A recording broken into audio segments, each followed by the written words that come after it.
Aktibong nakiisa ang Regional Medical and Dental Unit 3 sa isinagawang Mass Casualty Management Responders Training ng Jose Bilinga General Hospital dito sa Camp Captain Julian Olivas, City of San Fernando, Pampanga.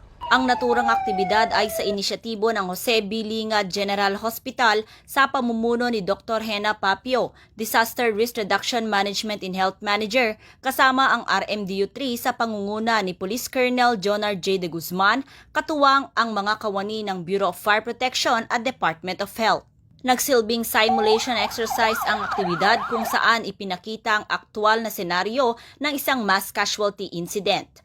Malinaw na naipakita ng mga kapulisan at iba pang katuwang na ahensya ang mga tamang hakbang mula sa pagtanggap ng tawag, mabilis na pagresponde hanggang sa pagbibigay ng agarang lunas sa mga biktima ng aksidente. Kami po sa Jose Bilinga Memorial General Hospital nag-initiate po ng isang training ng Mass Casualty Management Responders Training. Siyempre ito rin po yung sa mga lahat po ng mga responders natin ay prepared kung ano mang sakuna ang mangyayari. Whether any disasters, nagkakaroon po tayo ng mga mass casualty. So, pinaprepare po namin mga in coordination also with other personnel from the Philippine National Police and even mga Bureau of Fire Protection and even po yung mismong responder ng Jose Bilinga na kasama din po ang aming Philippine Emergency Medical Assistance Team. Binigyang diin din sa pagsasanay ang kahalagahan ng maayos na koordinasyon at pagtutulungan ng bawat ahensya upang matiyak ang epektibo at mabilis na pagtugon sa panahon ng sakuna at emerhensya.